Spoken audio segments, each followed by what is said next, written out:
Tecxo Solutions, also known as Mobbio Technology Pvt. Today I am going to show one of the projects. It's a solar tracker system using the LDR sensors.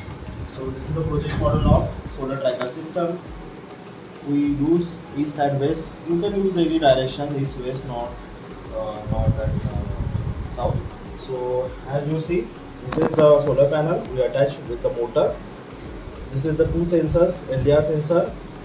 Here is a control unit with the display, Arduino sections, motor drivers, and this is LCD display. So as you see, the LCD display on a stable mode. So right now the solar panel in a stable mode. So whenever any light will fall from the sensor, so it is rotating like this.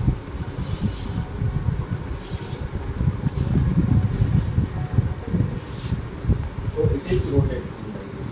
Okay, so as you see, sensor sense. So in the middle, it is in stable conditions. So in this way, this solar tracker system using the LDR sensors and Arduino unit works. Hope you guys like this type of project. Thanks for watching. Please like and subscribe.